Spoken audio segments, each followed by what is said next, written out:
தேவ வார்த்தை ஐக்கியத்திற்கு நான் உங்களை வரவேற்கிறேன். நான் ஜெரல் சாண்டியாகோ. நீங்கள் கேட்டுக்கொண்டிருப்பது வாட்ச்மேன் ஜெப போதனைகள். ஜெபிக்கலாம். பிதாவே, இயேசுவின் நாமத்தினால் வருகிறோம். தாப்பனே, நீரே பெரியவர், உன்னதர், எங்கள் மேல் அன்பாக இருக்கிற தேவன், எங்களுக்கு உதவி செய்கிற தேவன், எங்களுக்கு நன்மைகள் செய்கிற தேவன்.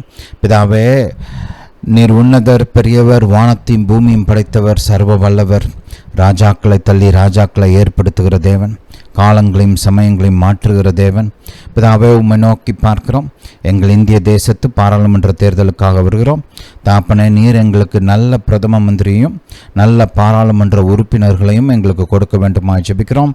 தாப்பனே, உமக்கு பிரியமான, உமக்கு பயந்து திறமையுள்ள இந்த தேசத்தை உம்முடைய பாதை, ஞானம், தேவ ராஜ்யத்தின் திட்டங்களுக்கு ஏற்ற விதத்திலே வழிநடத்தக்கூடிய நல்ல பிரதம மந்திரியையும் நல்ல பாராளுமன்ற உறுப்பினர்களையும் எங்களுக்கு கொடுக்க வேண்டுமா ஜெபிக்கிறோம். பிதாவே, உம்மால் எல்லாம் ஆகும். உம்மால் ஆகாதது ஒன்றுமில்லை. உம்முடைய கரம் குறுகவில்லை. நீர் மாறாத தேவன். பிதாவே, நீர் எங்களுக்கு உதவி செய்கிறபடியால் ஸ்தோத்திரம். தாப்பனை, இந்த எலெக்ஷன்ஸ் தாப்பனை நேர்மையான விதத்தில், நியாயமான விதத்தில் நடக்க வேண்டுமா ஜெபிக்கிறோம். தாப்பனை, எல்லா விதமான மோசடிகளை, ஏமாற்று வேலைகளை நீர் தடுத்து நிறுத்தி அகற்ற வேண்டுமா ஜெபிக்கிறோம். தாப்பனை, உம்முடைய சமாதானமும் ஒற்றுமையும் எங்கள் தேசத்தில் உண்டாகட்டும். மொழி, ஜாதி, ரிலிஜன் அடிப்படையில் தாப்பனை எந்த விதமான பிரிவினைகளும் சண்டை சச்சரவுகளும் இல்லாமல் எங்கள் தேசம் ஒற்றுமையாக இருக்க நீர் உதவி செய்ய வேண்டுமா ஜெபிக்கிறோம். தாப்பனை, எங்கள் தேசத்தின் மீது உம்முடைய பரிபூர்ண பாதுகாப்பு உண்டாகட்டும். பிதாவே, இந்த எலெக்ஷன் சம்பந்தப்பட்ட சகலத்தையும் உம்முடைய கையில் ஒப்பு கொடுக்குறோம். எலெக்ஷன் கமிஷன், எலெக்ஷனில் ஈடுபடுகிற ஆட்கள், பயன்படுத்தப்படுகிற கருவிகள், எல்லா விதமான calculations, vote counting, tabulation, results announcement, பிதாவே, சகலத்தையும் நீர் பொறுப்பெடுத்து நடத்த வேண்டுமா ஜெபிக்கிறோம். பிதாவே, எங்கள் மக்கள் மீது நீர் இரக்கம் பாராட்ட வேண்டுமா ஜெபிக்கிறோம். உம்முடைய மனதுருக்கம் கடந்து வரட்டும். உம்முடைய அன்பு கடந்து வரட்டும். பிதாவே, உம்முடைய ராஜ்யத்திற்கு ஏற்ற நல்ல மக்களை எங்களுக்கு தலைவர்களாக நீர் கொடுக்கிறபடியால் ஸ்தோத்திரம். பிதாவே, உம்மை துதிக்கிறோம், உமக்கு நன்றி செலுத்துகிறோம். தாப்பனே, அமெரிக்க அதிபர் எலெக்ஷனில் உம்முடைய சித்தம் நிறைவேறட்டும். உமக்கு பயந்து அந்த தேசத்தை உம்முடைய பாதையில் நடத்தக்கூடிய நல்ல அதிபரை கொடுக்க வேண்டுமா ஜெபிக்கிறோம். உம்முடைய மனிதனுக்கு விரோதமான எல்லா பிசாசின் கிரியைகளையும் இயேசுவின் நாமத்தினால் கட்டுகிறோம். இயேசுவின் நாமத்தினால் தேவன் தெரிந்தெடுத்த மனிதனுக்கு விரோதமான எல்லா ஆயுதங்களும் வாய்க்காமலே போவதாக.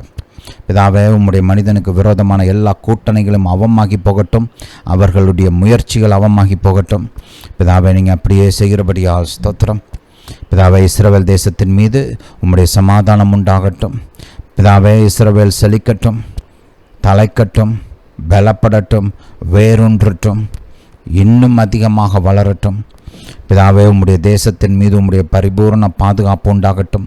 கண்ணின் மணியைப் போல பாதுகாக்க வேண்டுமா ஜெபிக்கிறோம். பிதாவே, இஸ்ரவேலுக்கு முன்பாக அவருடைய சத்துருக்கள் முறியடிக்கப்படுவார்களாக. தாப்பனே, அவர்களுக்கு விரோதமாக ஒரு வழியாக வருகிறவர்கள் 7 வழியாக திரும்ப ஓடட்டும். தாப்பனே, உம்முடைய பலத்த கரம் உம்முடைய ஜனத்தின் சார்பாக கிரியை செய்யட்டும்.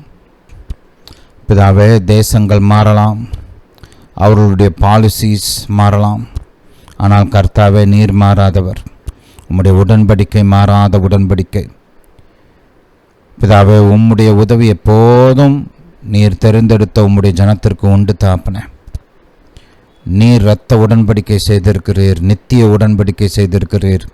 பிதாவே, உம்முடைய இரக்கமும் உம்முடைய உண்மையும் எப்போதும் இஸ்ரவேல் மீது இருக்கட்டும். பிதாவே, நீங்கள் அப்படியே செய்கிறபடியால் ஸ்தோத்திரம்.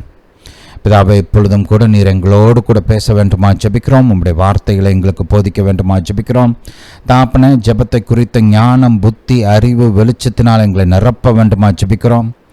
நீர் எங்களுக்கு ஜெபிக்க கற்றுத்தர வேண்டுமா ஜெபிக்கிறோம்.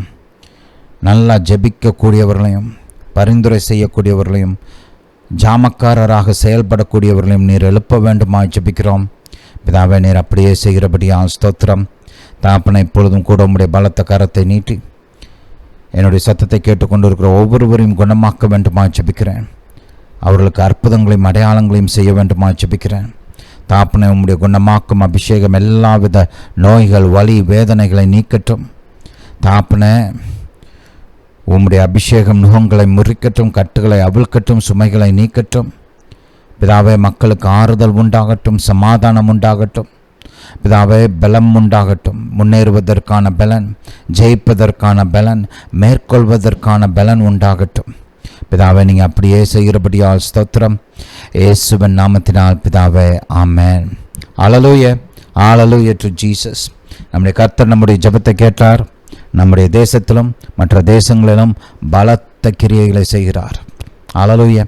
தொடர்ந்து நாம் ஜெபித்த இந்த காரியங்களுக்காக உங்களுடைய தனிப்பட்ட ஜெபங்களிலும் குடும்ப ஜெபங்களிலும் உங்களுடைய சபையில் நீங்கள் ஏறெடுக்கிற ஜெபங்களிலும் ஜெபிக்க வேண்டுமாய் கேட்டுக்கொள்கிறேன். இதெல்லாம் முக்கியமான காரியங்கள். தேவ ராஜ்யத்தில் முக்கியமாக இருக்கிற காரியங்கள் நமக்கும் முக்கியமாக இருக்கணும். ரைட்? தேவனுடைய ராஜ்யத்தை தேடுவதில் இதுவும் ஒரு முக்கியமான ஒரு பங்கை வகிக்கிறது.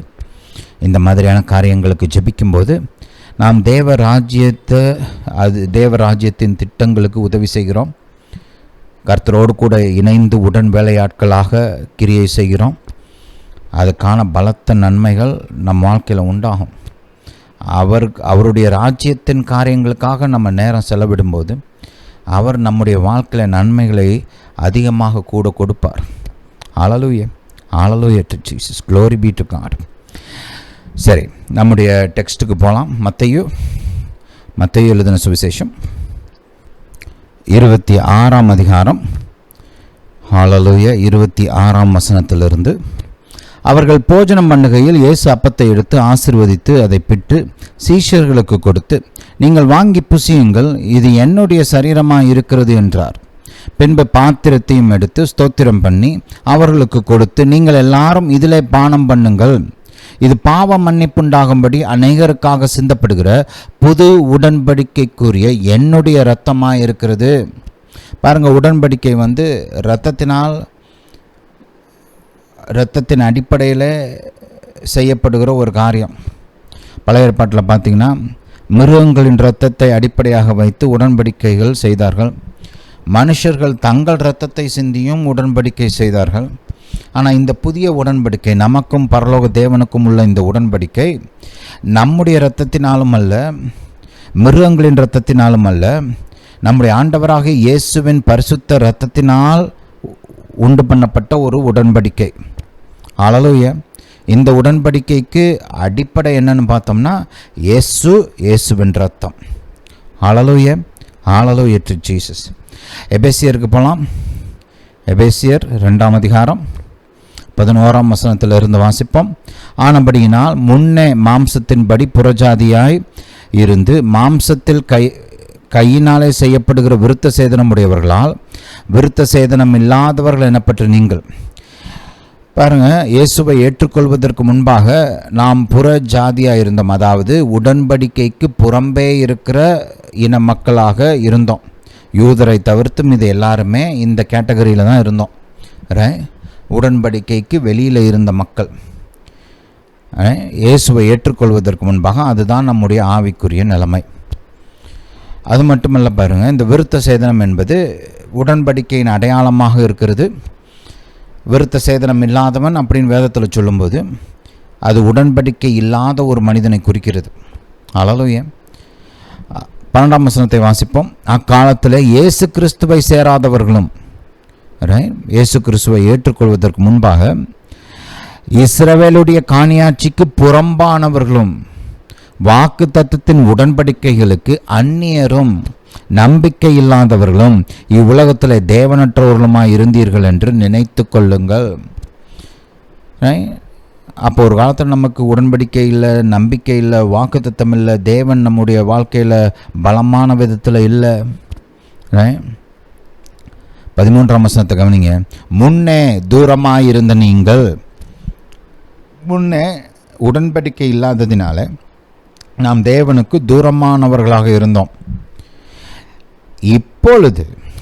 இப்பொழுது கிறிஸ்து இயேசுவுக்குள் கிறிஸ்துவின் இரத்தத்தினாலே சமீபமானீர்கள்.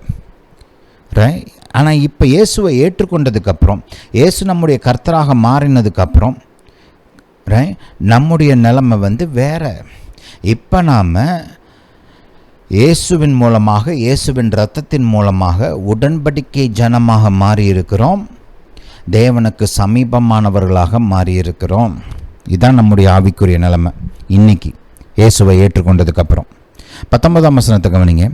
ஆகையால் நீங்கள் இனி அந்நியரும் பரதேசிகளுமாயிராமல் பரிசுத்தவான்களோட ஒரே நகரத்தாரும் தேவனுடைய வீட்டாருமாயிருந்து. ஹல்லேலூயா. இப்போ நம்ம வெளியில் இல்லை, அந்நியர் கிடையாது, பரதேசின்னு போட்டிருக்குது. இங்கே நம்ம இப்போ பரதேசின்னு சொல்கிறது வேறு விதமாக பயன்படுத்துகிறோம். ஆனால் பரதேசியோட ஆக்சுவல் அர்த்தம் என்னென்னா வெளிநாட்டுக்காரன். நம்முடைய தேசம் இல்லாமல் வெளி தேசத்துலேருந்து வருகிறவங்க தான் பரதேசி அப்படின்னு சொல்லுவாங்க. அப்போது ஒரு காலத்தில் தேவனுடைய ராஜ்யம், தேவனுடைய உடன்படிக்கைகளுக்கு வெளியில் இருந்தோம், தேவனுடைய குடும்பத்துக்கு வெளியில் இருந்தோம். இப்போ அப்படி இல்லை. இப்போ தேவனுடைய வீட்டாராக மாறிட்டோம், தேவனுடைய பிள்ளையாக மாறிட்டோம், தேவனுடைய உடன்படிக்கை ஜனமாக மாறிட்டோம். ஹல்லேலூயா. இப்போ நமக்கு வாக்குத்தத்தங்கள் உண்டு, உடன்படிக்கை உண்டு, நம்பிக்கை உண்டு, தேவன் உண்டு. ஹல்லேலூயா. Hallelujah to Jesus. எபிரேயர் 8ஆம் அதிகாரம் போலாம். எபிரேயர் 8. நீங்கள் டைம் எடுத்து இந்த அதிகாரத்தை வாசிங்க, நல்லா வாசிங்க. நான் முழுசாக வாசிக்க விரும்பலை, ரைட். அட்லீஸ்ட் இந்த 6 வசனத்தையாவது திரும்ப திரும்ப வாசிங்க, ரைட். ஆனால் நம்ம இன்றைக்கி நம்ம டெக்ஸ்ட்டுக்கு 6ஆம் வசனத்தை மட்டும் வாசிக்க போகிறோம். இவரோ விசேஷித்த வாக்கு தத்தங்களின் பேரில் ஸ்தாபிக்கப்பட்ட விசேஷித்த உடன்படிக்கைக்கு எப்படி மத்தியஸ்தராக இருக்கிறாரோ அப்படியே முக்கியமான ஆசாரிய ஊழியத்தையும் பெற்றிருக்கிறார். கவனிங்க, நம்முடைய ஆண்டவராகிய இயேசு விசேஷித்த வாக்கு தத்தங்களின் பேரில் ஸ்தாபிக்கப்பட்ட விசேஷித்த உடன்படிக்கை, இது ரெண்டையும் நமக்கு உண்டு பண்ணியிருக்கிறார். அவருக்கு முக்கியமான மோர் எக்ஸலண்ட், சுப்பீரியர் ஒரு மினிஸ்ட்ரியை, ஒரு ஊழியத்தை அவர் பெற்றிருக்கிறார். நம்முடைய தேவன் மகா பெரிய பிரதான ஆசாரியர். பழைய ஏற்பாட்டில் இருந்த பிரதான ஆசிரியர்களை காட்டிலும் அவர் மேலானவர். நம்முடைய தேவன் நித்தியவாசி, மரணத்தால் தடுக்கப்பட முடியாதவர். ஹல்லேலூயா. Hallelujah to Jesus.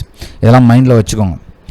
ஸோ இப்போ நம்ம பார்த்ததெல்லாம் பாருங்கள். இது மூலமாக நம்ம அறிந்து கொள்வது என்ன என்றால், நமக்கும் பரலோக தேவனுக்கும் இயேசுவின் மூலமாக, இயேசுவின் இரத்தத்தினால் உடன்படிக்கை இருக்கிறது. நீங்களும் நானும் உடன்படிக்கை ஜனம். நமக்கு மேலான உடன்படிக்கை இருக்கிறது, மேலான வாக்குத்தத்தங்கள் இருக்கிறது, மேலான பிரதான ஆசாரியர் நமக்கு இருக்கிறார். ஹல்லேலூயா. Hallelujah to Jesus. அடிக்கடி இதெல்லாம் சொல்லுங்க. இயேசுவுக்குள், இயேசுவின் இரத்தத்தினால் எனக்கும் வானத்தையும் பூமியும் படைத்த சர்வ வல்லமையுள்ள தேவனுக்கும் இரத்த உடன்படிக்கை இருக்கிறது. சரி, சொல்லலாமா இன்னொரு தடவை? இயேசுவுக்குள், இயேசுவின் இரத்தத்தினால் வானத்தையும் பூமியும் படைத்த சர்வ வல்லமையுள்ள தேவனுக்கும் எனக்கும் இரத்த உடன்படிக்கை இருக்கிறது. ஹல்லேலூயா. Hallelujah to Jesus. சரி, இன்னைக்கு உடன்படிக்கை குறித்த ஒரு முக்கியமான காரியத்தை நாம் தியானிக்க போகிறோம். கவனிங்க, இது வரைக்கும் நாம் எப்படி உடன்படிக்கை மக்களாக இருக்கிறோம் என்பதை குறித்து பார்த்தோம். உடன்படிக்கையினால் நமக்கு உண்டாகிற ஸ்லாக்கியங்களை குறித்து பார்த்தோம். உடன்படிக்கை மனிதனுடைய ஜெபம் எப்படி வல்லமையுள்ளதாக இருக்கிறது என்பதை குறித்து பார்த்தோம். இன்னைக்கு தேவன் எப்படி இந்த உடன்படிக்கையை பார்க்கிறார், உடன்படிக்கையை குறித்த அவருடைய எண்ணங்கள் எப்படி இருக்கிறது என்பதை குறித்து தியானிக்க போகிறோம். இதெல்லாம் நம்ம அறிந்து கொள்ள வேண்டும். இதெல்லாம் அறிந்து ஜெபிக்கும் போது தான் நம்முடைய ஜெபம் வல்லமையுள்ள ஜெபமாக இருக்கும். ஹல்லேலூயா. சரி, முதலாவதாக சங்கீதம் 89க்கு போகலாம். சங்கீதம் 89 34ஆம் வசனத்தை வாசிப்போம். ஹல்லேலூயா டு ஜீசஸ். என் உடன்படிக்கையை மீறாமலும் என் உதடுகள் விளம்பினதை மாற்றாமலும் இருப்பேன். இது ரொம்ப முக்கியம் பாருங்க. இது கர்த்தருடைய சுபாவம். கர்த்தர் மல்கியால சொல்கிறார் இல்லையா, நான் கர்த்தர், நான் மாறாதவர். சொல்கிறார். அதனால தான் யாக்கோபே நீ அழியாமல் இருக்க அப்படின்னே சொல்கிறார். கர்த்தர் வந்து மாறுபாடு உள்ளவராக இருந்தால், நேரத்துக்கு ஒரு பேச்சு பேசுகிறவராக இருந்தால் அவரை நம்ம நம்ப முடியாது பாருங்க. நீங்கள் நான் அநேக மக்களை கூட நீங்கள் பழகியிருப்பீங்க, பலவிதமான ஆட்களை நீங்கள் பார்த்துருப்பீங்க. ஒரு சிலர் வந்து ரொம்ப நம்பிக்கைக்கு தகுதியானவராக இருப்பாங்க. பிரச்சனைனா வந்து நிற்பாங்க, கஷ்டமான சூழ்நிலைகளில் நம்ம கூட இருப்பாங்க. ஏதாவது ஒரு காரியத்தை அவங்க சொன்னாங்கன்னா சொன்ன மாதிரி செய்வாங்க. பேச்சை மாற்ற மாட்டாங்க. கடந்த காலத்தில் மறக்க மாட்டாங்க. அப்படி பல விதங்களில் பார்த்தீங்கன்னா அவங்க நம்பிக்கைக்கு பாத்திரவான்களாக இருப்பாங்க. அந்த மாதிரி ஆட்களை வந்து நீங்கள் நம்பி ஒரு சில காரியங்களும் செய்யலாம் இல்லையா? ஆனால் இன்னும் ஒரு சிலர் இருப்பாங்க, நேரத்துக்கு ஒன்று பேசுவாங்க, வித்தியாசமாக பேசுவாங்க, சொன்னதை செய்ய மாட்டாங்க, பழசெல்லாம் மறந்துடுவாங்க, பிரச்சனை சமயத்தில் காணாமல் போயிடுவாங்க, கூட இருக்க மாட்டாங்க. இப்படி பல விதங்களையும் நம்பிக்கைக்கு பாத்திரவான்களாக இல்லாதவர்களாக நடந்து கொள்வார்கள். அவங்களெல்லாம் நம்ப முடியாது. அவங்கள நம்பி நீங்கள் ஒரு காரியத்தை செஞ்சீங்கன்னா உங்கள் மேலே தான் தப்பு. ஏன்னா அவனுடைய நடக்கையின் மூலமாக அவனே சொல்கிறான், என்ன நம்பாத, உன் நம்பிக்கைக்கு நான் தகுதியானவன் கிடையாது, என்னை நம்பி எந்த வேலையும் செய்யாதுன்னு அவனே சொல்கிறான் இல்லையா? வாயத்தை வந்து சொல்லாட்டினாலும் அவனுடைய கிரியைகள் நம்மளுக்கு சொல்லுது. அப்படிப்பட்ட ஆட்களை நம்ம நம்பக்கூடாது. வேதமே போதிக்குது, நீதிமொழிகள்லாம் படிச்சு பாருங்க. அப்படிப்பட்ட ஆட்களை நம்புறது வந்து இந்த உடஞ்ச காலை வந்து நீங்கள் கொண்டு போய் தரையில் ஊனி நடக்க ட்ரை பண்ணிங்கன்னா என்ன ஆகும்? வலி வேதனை உண்டாகும், பிரச்சனை இன்னும் அதிகமாக தான் ஆகும். அந்த மாதிரின்னு சொல்கிறாரு சாலமன் ஞானி. நம்பிக்கைக்கு பாத்திரமான இல்லாத ஒரு ஆளை நம்பி நம்ம எதாவது வேலை செஞ்சோம்னா உடஞ்ச காலை வச்சு நடக்கிற மாதிரியாம். இல்லை உடஞ்ச பல்லை வச்சு எதையாவது கடிக்க பார்க்க போகல. கரும்பு சாப்பிட்ருக்கீங்களா? கரும்பு சாப்பிட்றதுக்குலாம் நல்லா பல்லு வேணும். நல்லா ஆடிக்கிட்டு இருக்கிற பல்லை வச்சு நீங்கள் கரும்பு சாப்பிட்டீங்கன்னா என்ன ஆகும்? முடியுமா? உங்களுக்கு தான் வலி வேதனை உண்டாகும். இந்த மாதிரி வேதம் நமக்கு போதிக்குது. நம்பிக்கைக்கு பாத்திரவான்களாக இல்லாதவர்களை நீங்கள் வந்து பயன்படுத்தக்கூடாது, இல்லை அவங்கள நம்பி காரியங்களை செய்யக்கூடாதுன்னு வேதம் நமக்கு திட்டமாக போதிக்கிறது. அதே மாதிரி தான் பாருங்கள், இதே பிரின்சிபல் நீங்கள் கர்த்தருக்கு அப்ளை பண்ணிங்கன்னா, அவர் வந்து நேரத்துக்கு நேரம் மாறுறவராக இருந்தால், சொன்னதை செய்யாதவராக இருந்தால், அவரை நம்பி நீங்கள் உங்கள் வாழ்க்கையை கட்ட முடியுமா? அவரை நம்பி நீங்கள் ஒரு தொழில் செய்ய முடியுமா? இல்லை ஆபத்தான சூழ்நிலைகள் அவர் வருவாருன்னு நம்பி நம்ம காரியங்கள்லாம் செய்ய முடியுமா? நம்மளுக்கு ஒரு உறுதியான நம்பிக்கை உண்டாகுமா? இந்த உறுதியான நம்பிக்கை விசுவாசத்துக்கெல்லாம் அடிப்படையே கர்த்தருடைய இந்த குணாதிசயம்தான். அவர் பொய் சொல்லாதவர், உடன்படிக்கையை மாற்றாதவர், சொன்னதை செய்வார், உடன்படிக்கையை மீற மாட்டார். அவர் வாயை திறந்து பேசின காரியத்தை மாற்ற மாட்டார். அதனால தான் அவரை நம்ம நம்பலாம். அந்த அடிப்படையில் தான் விசுவாசம் உண்டாகுது, அந்த அடிப்படையில் தான் நிச்சயமான நம்பிக்கை உண்டாகுது, அந்த நம்பிக்கையில் தான் அந்த கர்த்தருடைய இந்த குணாதிசயத்தின் அடிப்படையில் தான் அவரை நாம் பின்பற்றுகிறோம். ஏன்னா யாருக்கு தெரியுங்க, நீங்கள் வந்து ரட்சிக்கப்பட்டு நீங்கள் வந்து பரலோகத்துக்கு போகிறீங்கன்னு எதை வச்சு சொல்கிறீங்க? பரலோகத்துக்கு போனீங்களா? நீங்கள் போய் பார்த்தீங்களா? நரகத்தை பார்த்துருக்குறீங்களா? பார்த்தது கிடையாது. ஆனால் கர்த்தர் சொல்லியிருக்கிறாரு. கர்த்தருடைய வார்த்தை சத்தியம், அவர் பொய் சொல்ல மாட்டாருன்னு நம்பி தான் நம்ம அதையெல்லாம் ஏற்றுக்கொண்டு இருக்கிறோம். கர்த்தருடைய குணாதிசயங்களில் ரொம்ப முக்கியமான குணாதிசயம் என்னன்னு கேட்டிங்கன்னா உண்மை. உண்மை. அவரால் பொய் சொல்ல முடியாது. கர்த்தரால் முடியாத காரியம் ஒன்று இருக்குது அப்படின்னா அது என்ன? பொய் சொல்கிறது. கவனிங்க, தீத்துக்கு போங்க, 1 அதிகாரம். தேவனுடைய ஊழியக்காரனும் இயேசு கிறிஸ்துவனுடைய முதல் வசனம்.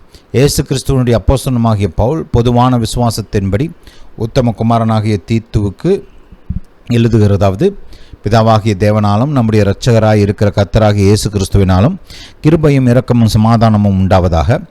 பொய்யுரையாத தேவன் ஆதி காலம் முதல் நித்திய ஜீவனை குறித்து வாக்குத்தத்தம் பண்ணி பாருங்கள். இந்த நித்திய ஜீவன் அது சத்தியம், அது மெய் அப்படின்னு நமக்கு எப்படி தெரியும்?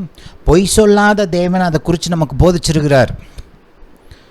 பொய் சொல்லாத தேவன் அதை சொல்லியிருக்கிறதுனால தான் அதை நம்ம நம்புகிறோம். எவனோ ஒரு ஏமாத்துக்காரன் அதை வந்து சொன்னால் அவனை நம்பி நம்ம இவ்வளோ செய்வோமா? ரட்சிக்கப்பட்டு அவருடைய வார்த்தையின்படி வாழ்க்கையை அமைக்க நம்ம பிரயாசப்பட்டு பல விதமான சோதனைகளெல்லாம் சகித்து வேதனைகளெல்லாம் சகித்து கர்த்தருக்காக வாழணும் அப்படின்னு நம்ம செய்வோமா? செய்ய மாட்டோம். ஏன் கர்த்தரை நம்பி இவ்வளோ வேலை பார்க்குறோம்னா அவர் பொய் சொல்ல மாட்டாருங்க. அவர் வாயிலேருந்து சத்தியம்தான் வரும். இதுதான் உடன்படிக்கைக்கு அடிப்படை. கர்த்தருடைய இந்த உண்மை, அவருடைய இந்த சுபாவம், நேர்மையான இந்த சுபாவம், பொய்யுரையாத அந்த சுபாவம், அதுதான் உடன்படிக்கைக்கு அடிப்படையாக இருக்கிறது. ஹல்லேலூயா. இன்னொன்று கவனிங்க, இந்த வசனத்தை வாசிச்சிருவோம். பொய்யுரையாத தேவன் ஆதி காலம் முதல் நித்திய ஜீவனை குறித்து வாக்குத்தத்தம் பண்ணி அதை குறித்த நம்பிக்கையை பற்றி தேவ பக்திக்கு ஏதுவான சத்தியத்தை அறிகிற அறிவும் விசுவாசமும் தேவனால் தெரிந்து கொள்ளப்பட்டவர்களுக்கு உண்டாகும்படி. இதுக்கெல்லாம் ஃபவுண்டேஷன் என்ன? பொய்யுரையாத தேவன், அதுதான் ஃபவுண்டேஷன். மைண்டில் வச்சுக்கோங்க. உங்கள் ரட்சிப்பு, நித்திய ஜீவன், உங்கள் ஆசீர்வாதம், பாதுகாப்பு, நல்ல எதிர்காலம், இதுக்கெல்லாம் அடிப்படை என்ன தெரியுமா? பொய்யுரையாத தேவன். என்ன ஆகமத்துக்கு போகலாம். இங்கே தமிழில் பொய்யுரையாத அப்படின்னு போட்டிருக்கு. நீங்கள் இங்கிலீஷ்லலாம் படித்து பார்த்தீங்கன்னா God who cannot lie. God what? Who cannot lie. பொய் சொல்ல முடியாத தேவன். அவர் சுபாவமே எப்படிப்பட்ட சுபாவம்னா, வாயை திறந்தால் சத்தியம்தான் வரும், வேறு ஒன்றும் வராது. அவர் வாயை திறந்து பேசுகிறதெல்லாம் உண்மையை தவிர வேறு எதுவும் இல்லை. புரியுதா? ஹல்லேலூயா. 19ஆம் வசனம் பாருங்கள். என்னாகமம் 23:19. பொய் சொல்ல தேவன் ஒரு மனிதன் அல்ல, மனம் மாற அவர் மனுபுத்திரனும் அல்ல. நம்ம இந்த உலகத்தில் வாழ்ந்துருக்கிறோம். நீங்கள் கொஞ்ச காலம் வாழ்ந்தாலே உங்களுக்கு ஒன்று தெரியும். மனுஷங்க எல்லா நேரமும் நிஜம் பேசுகிறது கிடையாது, பொய் பேசுவாங்க, ஏமாற்றுவாங்க. அப்படின்றது நீங்கள் கண்டுபிடிச்சிருவீங்க. ஒரு 5 வயசு பையனுக்கு கூட அதெல்லாம் தெரியும். மக்கள் பொய் பேசுவாங்க, ஏமாற்றுவாங்க அப்படின்னு அவனுக்கு கூட தெரியும் இல்லையா? அப்போ மனுஷங்களை பார்க்குறோம், அனுபவம் இருக்குது நம்மளுக்கு. அதனால் நம்ம லேஸில் யாரையும் நம்புறது கிடையாது இல்லையா? அவன் ஆள் எப்படி என்ன எதுன்னு சோதிச்சு பார்க்கணும். நீங்கள் நல்லா இருக்கணும்னு நினச்சிங்கன்னா எல்லாரையும்லாம் நம்பக்கூடாது. மக்களை பொதுவாக அன்பு செய்யலாம், ஆனால் எல்லாரையும் நம்பக்கூடாது. புரியுதா? அன்பு வேறு, நம்பிக்கை வேறு. அன்பு அன்கண்டிஷனலாக கொடுக்கலாம், நம்பிக்கை அப்படி அன்கண்டிஷனலாம் கொடுக்க முடியாது, கொடுக்கக்கூடாது. நம்பிக்கை சம்பாதிக்கணும். அன்பு இலவசமாக கொடுக்கலாம், நம்பிக்கை ஒரு மனிதன் சம்பாதிக்க வேணும். புரியுதா?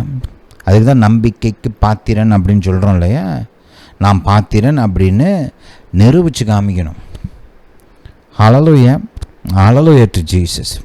சரி, மைண்டில் வச்சுக்கோங்க இதெல்லாம். அப்போ கவனிங்க, பொய் சொல்ல தேவன் ஒரு மனிதன் அல்ல, மனம் மாற அவர் மனுபுத்திரன் அல்ல. மனிதர்கள் பொய் சொல்கிறாங்கன்றதை பார்க்குறோம், மனம் மாறுவாங்க. சில சமயம் உறவுகள் மாறிடும். ஒரு காலத்தில் நம்ம எல்லாம் அன்பாக இருந்திருப்பாங்க, அதனால் ஏதாவது சொல்லியிருப்பாங்க. அதுக்கப்புறம் நமக்குள்ளே ஏதாவது மிஸ் அண்டர்ஸ்டாண்டிங் வந்திருக்கும், இல்லை ஏதாவது பிரச்சனை வந்திருக்கும். அதன் மூலமாக மனம் மாறுற ஆட்கள் இருக்கிறாங்க.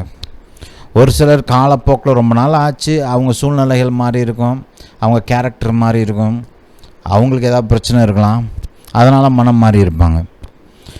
ஒரு சிலர் பார்த்திங்கன்னா வேறு டைரெக்ஷனில் போயிருப்பாங்க. முந்தி க்ளோஸாக இருந்திருப்பாங்க, இப்போ வேறு மாதிரி போயிருக்கும். ஞாபகம் கூட இல்லாத அளவுக்கு போயிருக்கும் இல்லையா? அதனால் மனம் மாறுற ஆட்கள்லாம் இருக்கிறாங்க. ஒரு சிலர் வெறுப்பின் நிமித்தம் மனம் மாறுவாங்க இல்லையா? ஹல்லேலூயா. ஒரு சிலர் அவங்களுடைய நம்பிக்கைகள், அவங்களுடைய எண்ணங்கள், அவங்களுடைய குணாதிசயங்கள், அவங்க செய்கிற காரியங்கள், அவங்க சொந்த வாழ்க்கையில் சூழ்நிலைகள், அந்த ஒரு காலத்தில் அவங்க நல்லா இருந்திருப்பாங்க, அதனால் இது செய்கிறேன்ப்பா அப்படின்னு சொல்லியிருப்பாங்க. இப்போ அவங்களுக்கே பிரச்சனையாக இருக்கும், அதனால் செய்ய முடியாத சூழ்நிலையெல்லாம் அவங்களுக்கு உண்டாகும். இல்லையா? இப்படி பல காரணங்களுக்காக மனிதன் மனம் மாறுகிறான். ஆனால் தேவன் அப்படி கிடையாது. நம்ம சில சமயம் என்ன செஞ்சிடறோம்னா, மனுஷன் எப்படி நடந்துக்கிறானோ அந்த அனுபவத்தை வச்சு கர்த்தரை நிதானிக்கிறோம். கர்த்தரும் இப்படி தான் அப்படின்ற மாதிரி யோசிக்க ஆரம்பிச்சிடுறோம். அவரை நம்ப முடியுமா? ஏன்னா மனுஷன் நம்பி ஏமாந்துருக்குறோம். மனுஷன் நம்மளை டிசப்பாயின்ட் பண்ணியிருக்கிறான். மனுஷன் நம்மளை செய்கிறேன்னு சொல்லி நட்டாத்தில் விட்டுட்டு ஓடிட்டு போயிருக்கிறான் இல்லையா? இப்படி தான் மனுஷன் பண்ணியிருக்கிறான் நமக்கு. அதனால் அந்த இமேஜை வச்சு கர்த்தரும் ஒருவேளை இப்படி இருப்பாரோன்ற மாதிரி நம்ம யோசிக்கிறோம். வாயை திறந்து அப்படி சொல்லாட்டினாலும் அநேக நேரத்தில் கர்த்தரை மக்கள் நம்புறதில்ல முழுசாக. ஏன்னா அவர் மனம் மாறிடுவாரோ, இன்னைக்கு சொல்கிறாரு ஆனால் அன்னைக்கு செய்வாரா, சொன்னதை செய்வாரா, மனம் மாறிடுவாரா, அந்த காலத்தில் சொன்னார் இந்த காலத்தில் அதை செய்வாரா, இப்படி பல விதமாக யோசிக்கிறோம். நம்மளோட அந்த இமேஜை கர்த்தர் மேலே பேஸ்ட் பண்ணி அவரும் இப்படி தான்ற மாதிரி பார்க்குறோம் நம்ம. அதனால தான் கர்த்தர் சொல்கிறார், மனுஷன் வேற, வானத்தையும் பூமியும் படைத்த தேவன் வேற. பொய் சொல்ல அவர் மனிதன் கிடையாது. மனம் மாறுறதுக்கு அவர் மனுபுத்திரன் கிடையாது. அவர் நித்தியவாசி, சர்வலோக அதிபதி, சர்வ வல்லவர், ஒருவராய் ஞானமுள்ள தேவன், ஒளியாகவே இருக்கிற தேவன். அவர் பொய் சொல்ல மாட்டார். ஹல்லேலூயா, ஹல்லேலூயா டு ஜீசஸ். அடுத்தது காணிங்க, அவர் சொல்லியும் செய்யாதிருப்பாரோ, அவர் வசனித்தும் நிறைவேற்றாதிருப்பாரோ. நிறைய பேர் சொன்னதை செய்ய மாட்டேங்கிறாங்க. வாயை திறந்து சொல்லியிருப்பாங்க ஆனால் செய்ய மாட்டாங்க, நிறைவேற்ற மாட்டாங்க. இதெல்லாம் நம்ம மனுஷங்களில் பார்த்துருக்குறோம். சில சமயம் தேவன் அப்படித்தானோன்ற மாதிரி யோசிச்சிடுறோம். ஆனால் தேவன் அப்படி கிடையாது. ஆதி ஆமத்திலேருந்து வசனம் நமக்கு என்ன போதிக்குது? அவர் சொன்னால் செய்வார். ஆபிரகாமுக்கு சொன்னார், சொன்னதை செஞ்சார். ஆபிரகாம் செத்து போனான், ஈசாக்கு செத்து போனான், யாக்கோபு செத்து போனான். அடுத்த தலைமுறையாக யோசேப்பு, அவன் சகோதரர்கள் மரித்து போனார்கள். 400 ஆண்டுகள் அவனுடைய பிள்ளைகள் அடிமையாக இருந்தாங்க. இத்தனை நூற்றாண்டுகள் ஆயிடுச்சு, பல தலைமுறை வந்துச்சு, மறைஞ்சிச்சு. ஆனால் கர்த்தர் மாறலை, கர்த்தர் மறக்கலை. செஞ்ச உடன்படிக்கை அப்படியே ஞாபகம் வச்சிருக்கிறாரு. உடன்படிக்கையை நினைவு கூர்ந்து கர்த்தர் அவர்களை விடுவிக்கும்படி இறங்கி வந்தார். புரியுதா? காலம் கர்த்தரை மாற்றாது. நம்மளாம் 10 வருஷம் ஒரு ஆளை பார்க்கலனாலே அவ்வளோதான், மறந்துடுறோம் இல்லை, மாறிடுறோம். ஒரு ஆளை நீங்கள் 10 வருஷம் கழித்து போய் பார்த்தீங்கன்னா அவங்க டோட்டலாக டிஃப்ரெண்ட்டாக இருப்பாங்க. என் கூட ஸ்கூலில் படித்த நண்பர்கள்லாம் இருக்கிறாங்க, ரொம்ப நெருக்கமான ஆட்கள். நாங்களாம் பார்த்திங்கன்னா பயங்கர க்ளோஸ் ஃப்ரெண்ட்ஸ். ஒன்றா தான் உட்காருவோம் ஸ்கூலில். காலையில் ஒன்றா ஸ்கூலுக்கு போவோம், சைக்கிள் எடுத்துக்கிட்டு போவோம். ஸ்கூலுக்கு போகிறதுக்கு முன்னாடி ஜாகிங் போவோம். விடிய காலையில் 5 மணிக்கெலாம் எந்திரிச்சு நான் என் சைக்கிளை எடுத்துகிட்டு என் ஃப்ரெண்டு வீட்டுக்கு போவேன். அங்கே சைக்கிளை நிப்பாட்டிட்டு அந்த இடத்துல எல்லாம் என் ஃப்ரெண்ட்ஸ் எல்லாம் கேதர் ஆவாங்க. கேதர் ஆனதுக்கப்புறம் எங்கள் இந்த பைபாஸ் ரோடுன்னு எங்கள் ஊரில் இருக்குது. அதை பற்றி நல்லா லென்த்தியாக இருக்கும், நல்லா ஃப்ரீயாக ஓடலாம். அந்த காலத்தில் இன்றைக்கி இருக்கிற மாதிரி டிராஃபிக்லாம் கிடையாது. இன்றைக்குமே பார்த்திங்கன்னா காலங்காலத்தில் அந்த பைபாஸ் ரோட்டில் எல்லோரும் வாக்கிங் போயிட்டுருப்பாங்க, ஒரு சில ஜாகிங் போயிட்டுருப்பாங்க, இதெல்லாம் இருக்கும். அந்த காலத்தில் நாங்கள் அப்போயே ஓடுவோம், ஃப்ரெண்ட்ஸ் எல்லாம் சேர்ந்து ஜாகிங் ஓடுவோம். அதெல்லாம் பண்ணிவிட்டு அதுக்கப்புறம் வீட்டுக்கு குளிச்சு சாப்பிட்டுட்டு சேர்ந்து தான் ஸ்கூலுக்கு போவோம். சைக்கிளில் போவோம். கரெக்டாக ஸ்கூல் ஆரம்பிக்கிறதுக்கு முன்னாடியே கூட போயிடுச்சு உட்காந்துரும். ஏன்னா முன்னாடியே போய் உட்காந்து கொஞ்சம் நேரம் அரட்டை அடிச்சுட்டு ஃப்ரெண்ட்ஸ் கூட எல்லாம் பேசிட்டு அப்படி கொஞ்சம் ஜாலியாக இருந்துட்டு அதுக்கப்புறம் கிளாஸ் அட்டன் பண்ணுறது. அதனால் கொஞ்சம் சீக்கிரமாக கூட போயிடுவோம். அங்கே ஸ்கூலில் ஒன்றா தான் உட்காந்துருப்போம், ஒன்றா தான் பேசுவோம், எல்லோரும் சேர்ந்து தான் பக்கத்தில் தான் உட்காந்துருப்போம். மத்தியானம் லஞ்சு சாப்பிடும்போது ஒன்றா தான் உட்காந்து சாப்பிடுவோம். அதுக்கப்புறம் ஸ்கூல் முடிஞ்சதுக்கப்புறம் பார்த்திங்கன்னா எல்லாம் ஒன்றா சேர்ந்து தான் சைக்கிளில் கிளம்பி அப்படியே வருவோம். அவன் என் வீட்டுக்கு போவான், நான் எங்கள் வீட்டுக்கு வருவேன். அப்புறம் பார்த்திங்கன்னா கொஞ்சம் நேரம் கழித்து ஃபோன் எடுத்து பேசுகிறது. அந்த காலத்துலலாம் லேண்ட்லைனு, அப்போலாம் மொபைல் ஃபோன்லாம் கிடையாது. அப்போ லேண்ட்லைனில் எடுத்து உட்காந்து பேசுகிறது. காலையிலேருந்து சாயங்காலம் வரைக்கும் அவன் கூட தான் உட்காந்துருந்துப்பான், அவங்க ஒன்றா தான் பேசிகிட்டு இருப்பான். இருந்தாலும் ஃபோனில் உட்காந்து ஒரு 1/2 மணி நேரம் 3/4 மணி நேரம் உட்காந்து கதை பேசுகிறது. சில சமயம் சாயங்காலம் ஸ்கூலில் முடிஞ்சதுக்கப்புறம் ஒன்றா சேர்ந்து வெளில சுற்றுவோம். இப்படிலாம் அவ்வளோ க்ளோஸாக இருந்த ஆட்கள், ரொம்ப க்ளோஸாக இருந்தேன். இன்றைக்கி எங்கே இருக்காங்கன்னு கூட தெரியல அவங்கெல்லாம். நான் ஒரு சிலர் தான் தேடிலாம் பார்த்தேன், கிடைக்கல. ஒரு சிலர் பார்த்தேன், அப்பப்போ பார்ப்பேன். ஒரு சிலர் எங்கே இருக்காங்கன்னு கூட தெரியல. காலம் மாறிடுச்சு, ஆளுக மாறியாச்சு, வாழ்க்கை பாதை வேறு வேறு மாதிரி போயிடுச்சு. அதெல்லாம் மறந்துட்டோம். அந்த க்ளோஸ்னஸ்ஸு, அந்த ஃப்ரெண்ட்ஷிப்பு அதெல்லாம் மறந்து போச்சு.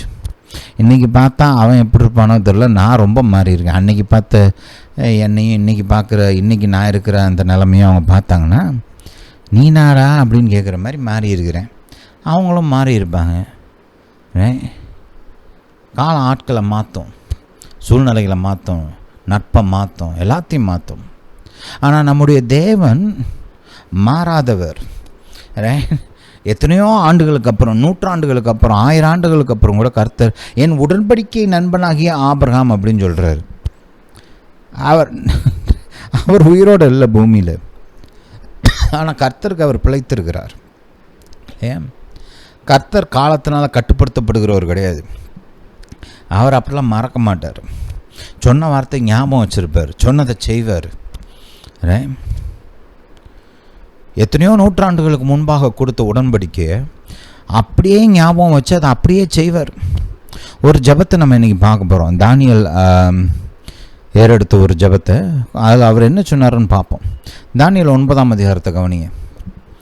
அவர் என்ன செஞ்சாருன்னு பார்ப்போம். முதல் வசனத்திலிருந்தே வாசிப்போம். கல்தேயருடைய ராஜ்யத்தின் மேல் ராஜாவாக்கப்பட்ட மேதிய குலத்தானாகிய அகஸ்வேருவின் புத்திரனான தரியு ராஜ்ய பாரம் பண்ணுகிற 1ஆம் வருஷத்தில் தானியேலாகிய நான் எருசலேமின் பால் கடிப்புகள் நிறைவேறி தீர 70 வருஷம் செல்லும் என்று கர்த்தர் எரேமியா தீர்க்கதரிசியோட சொல்லிய வருஷங்களின் தொகையை புஸ்தகங்களால் அறிந்து கொண்டேன். எப்படி கர்த்தர் இந்த 70 ஆண்டுகள் நிர்ணயம் பண்ணார் அப்படின்னு பார்த்தீங்கன்னா, பழைய உடன்படிக்கையில் ஒரு கட்டளை இருந்தது. இந்த ஜனங்கள் 7ஆம் வருடத்தை ஒரு சாபாத் வருஷமாக, சாபத் இயராக அவங்க அனுசரிக்க வேண்டும். வேலை பார்க்கக்கூடாது, நிலத்துக்கும் அவங்க ரெஸ்ட் கொடுக்கணும் அப்படின்னு சொல்லிலாம் ஒரு கட்டளை இருந்துச்சு. இது அவங்க 490 வருஷம் கடைப்பிடிக்கலை. அப்போ எத்தனை சபாத்து வருஷம் கடந்து போச்சு? 70 இல்லையா? அந்த 70 ஆண்டுகளின் அடிப்படையில் 70 வருஷம் இந்த தேசத்துக்கு நான் இளைப்பாறுதலை கொடுக்க போகிறேன் அப்படின்னு சொல்லிட்டு 70 வருஷத்துக்கு உங்களுக்கு சிறையிருப்பு அப்படின்னு சொல்லி கர்த்தர் அனுப்பிச்சிட்டார். இது உடன்படிக்கையின் அடிப்படையில் செய்யப்பட்டது. உடன்படிக்கையின் பிரமாணத்தை அவங்க மீறினாங்க. அப்படி மீறினதுனால அந்த அடிப்படையில் இவங்களுக்கு 70 வருஷம் சிறையிருப்பு அப்படின்னு கர்த்தர் நிர்ணயம் பண்ணார். அப்போ புஸ்தகம்னா சும்மா இது ஏதோ சும்மா கிடையாது. இதெல்லாம் உடன்படிக்கைக்குள்ளே இருக்கிற காரியம். உடன்படிக்கையின் புஸ்தகம் பைபிள் உடன்படிக்கை புஸ்தகம். ஹல்லேலூயா. 3ஆம் வசனத்தை கவனிங்க. நான் உபவாசம் பண்ணி இரட்டிலும் சாம்பலிலும் உட்கார்ந்து தேவனாகிய ஆண்டவரை ஜபத்தினாலும் விண்ணப்பங்களினாலும் தேட என் முகத்தை அவருக்கு நோக்கி என் தேவனாகிய கர்த்தரை நோக்கி ஜபம் பண்ணி பாவ அறிக்கை செய்து. ஏன் பாவ அறிக்கை? இதை நீங்கள் புரிஞ்சுக்கணும். நிறைய பேர் என்ன பண்ணுவாங்கன்னா, இந்த மாதிரி பிரச்சனைகளெல்லாம் அனுபவித்ததுனால சிறையிருப்புக்கு போயிட்டாங்க. அவங்களுடைய அந்த யுத்தங்களில் குடும்பங்கள்லாம் மறித்து போயிருப்பாங்க நிறைய பேருக்கு. நிறைய பாடு அனுபவித்தாங்க யூத மக்கள். ஆனால் இந்த பாடு ஏன் வந்துச்சுன்றது நீங்கள் பைபிளை படித்து பார்த்தீங்கன்னா, அவருடைய பாவம் மட்டும் கிடையாது, பாவத்திலிருந்து மனம் திரும்ப அவர்கள் மறுத்தார்கள். இது ஏதோ கொஞ்ச நாள் நடந்தது கிடையாது, கொஞ்சம் வருஷம் நடந்தது கிடையாது. பல தலைமுறையாக அதே பாதையில் தொடர்ந்து போனதுனால அவங்க மேலே இந்த நியாய தீர்ப்பு வந்தது. நீங்கள் பழைய ஏற்பாட்டை படித்து பார்த்தீங்கன்னா, நியாய தீர்ப்பு கூட மொத்தமாக ஒரே நேரத்தில் அட் அ டைம் வருதில்ல. கொஞ்சம் ஒரு லெவலில் ஒரு நியாய தீர்ப்பு வரும். அதுக்கு மனம் திரும்பினாங்கன்னா அங்கேயே தப்பிச்சுக்கலாம். மனம் திரும்ப மாட்டேன்னு தொடர்ந்து அப்படியே கடின மனதோடு பாவத்துக்குள்ளேயே வாழ்ந்தால் அடுத்த லெவல் வரும். அப்பையும் மாறலைன்னா அதுக்கு அடுத்த லெவல். இப்படி பல லெவல்களை கடந்து கடைசி லெவல் தான் சிறையிருப்பு, தேசத்தை விட்டு அகற்றப்படுற அந்த காரியம். அப்போ இது வந்து ஒரு நாளில் நடந்தது கிடையாது, ஒரு வருஷம் இல்லை 10 வருஷத்துக்குள்ளே நடந்தது கூட கிடையாது. பல ஆண்டுகளாக, பல தலைமுறையாக இவர்கள் மாறாமல் அதே பாவத்திலேயே தொடர்ந்து நிலைத்திருந்து கர்த்தரை விட்டு விலகி வேறு தெய்வங்களெல்லாம் வழிபட்டதுனால, மற்ற பல பாவங்களையும் சேர்த்து செஞ்சதுனால இவங்க மேலே இந்த நியாய தீர்ப்பு வந்தது. ரைட். ஆனால் மனுஷனுக்கு எப்பொழுதும் நான் என்னுடைய தப்புனால இது நடந்துச்சுன்னு சொல்ல வராது. தன்னை தவிர மிச்சம் எல்லாத்தையும் ப்ளேம் பண்ணுவாங்க. பொதுவாக மனுஷ சுபாவம் அதுதான். இந்த மாதிரி யூதர்கள் இருந்தாங்க அந்த காலத்துலேயும். இன்றைக்கி கூட பல யூதர்கள் கர்த்தரை விட்டு விலகி இதை காரணமாக காட்டி விலகி போகிற ஆட்களும் இருக்கிறாங்க. ரைட். ஆனால் உண்மை என்ன, ஒரு சில தேவ மனிதர்கள் அதை நல்லா அறிஞ்சிருந்தாங்க. என்ன அறிஞ்சிருந்தாங்கன்னா, இது கர்த்தருடைய குற்றம் கிடையாது, கர்த்தர் அவர் பங்கை கரெக்டாக செஞ்சுருக்கிறாரு, நாங்கள் தான் உடன்படிக்கையை மீறணும். இங்கே அவங்க அறிக்கை செய்கிற அந்த பாவம் இருக்குது பார்த்திங்களா, பிரதானமாக என்னென்னு பார்த்தீங்கன்னா, அவங்க உடன்படிக்கையை மீறினோம், நாங்கள் உடன்படிக்கையின்படி நடந்துக்கலை, அதைத்தான் அவங்க பிரதானமாக அறிக்கை பண்ணுறாங்க. ரைட். பாவ அறிக்கை செய்து, ஆண்டவரே உம்மில் அன்பு கூர்ந்து உம்முடைய கற்பனைகளை கை கொள்கிறவர்களுக்கு, கவனிங்க, உடன்படிக்கையும் கிருபையும் காக்கிற மகத்துவமும் பயங்கரமுமான தேவன். ரைட். அவர் எவ்வளோ அழகாக சொல்கிறார் பாருங்க. கர்த்தரை குற்றஞ்சாட்டில் அவர், கர்த்தாவே எங்களுக்கு ஏன் இப்படி செஞ்சீங்க, நாங்கள் என்ன பண்ணோம் அப்படின்னு அவர் கேட்கல. அதுக்கு பதில் என்ன சொல்கிறாரு, எடுத்தோடனே சொல்லிட்டாரு, நாங்கள் தான் பாவம் பண்ணோம்.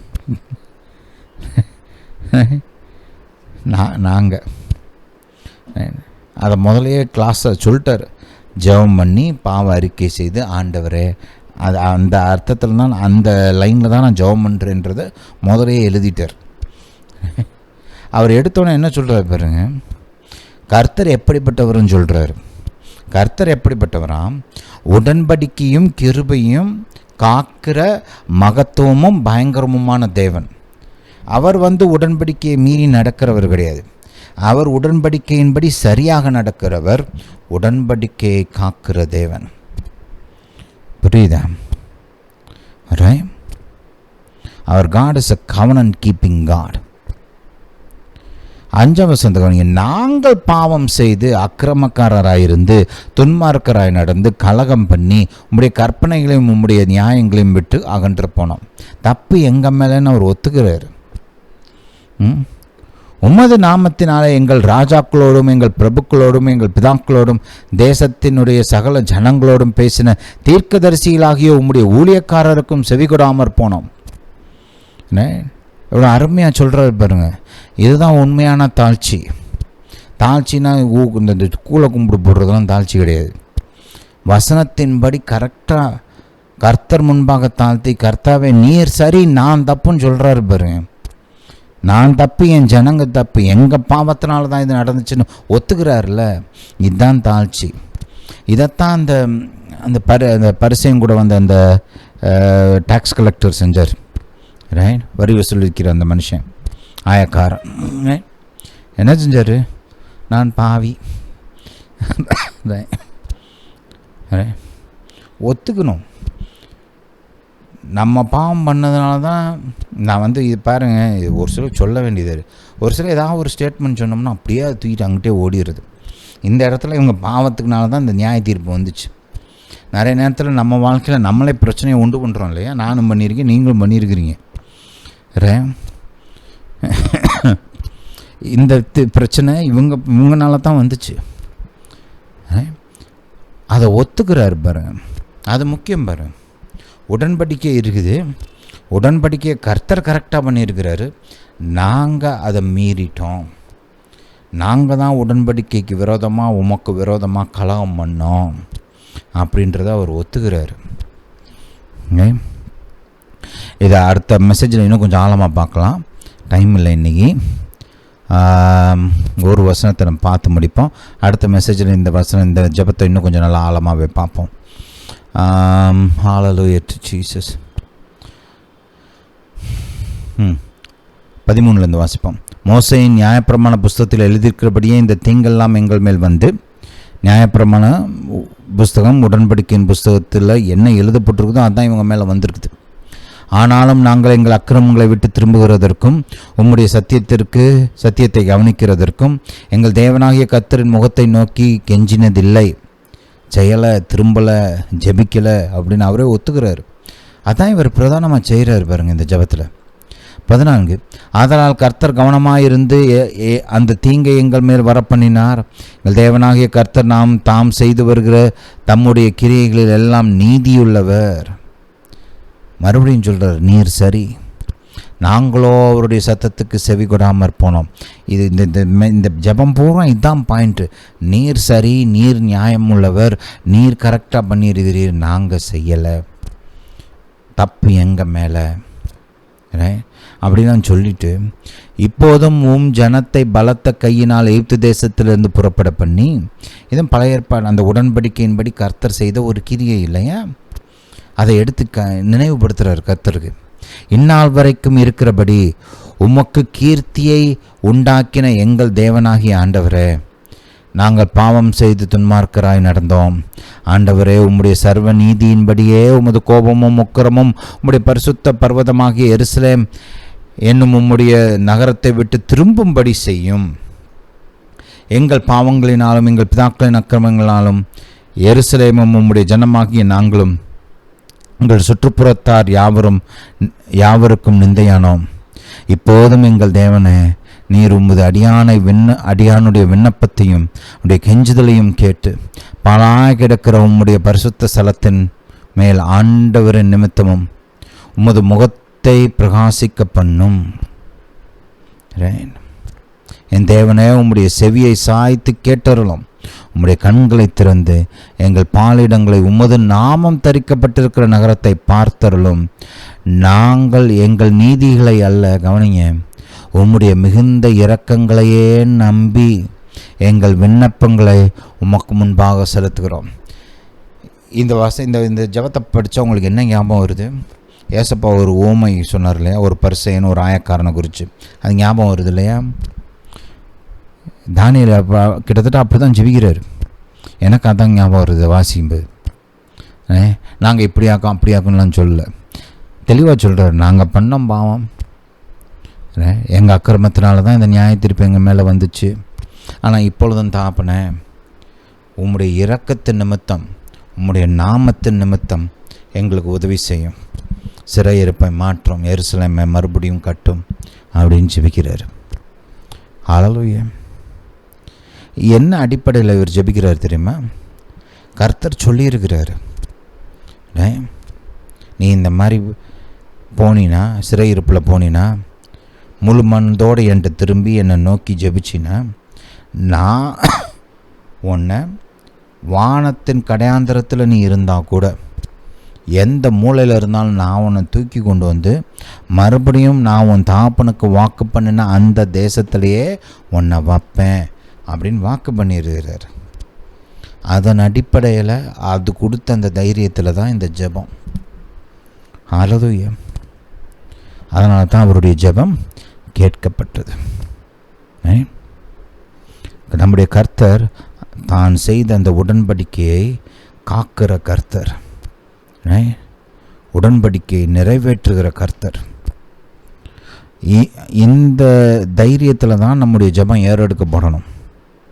கர்த்தர் உடன்படிக்கையில் சொன்னதை கட்டாயம் செய்வார் அப்படின்ற இந்த நம்பிக்கையில் தான் ஜெபங்கள் ஏறெடுக்கப்பட வேண்டும்.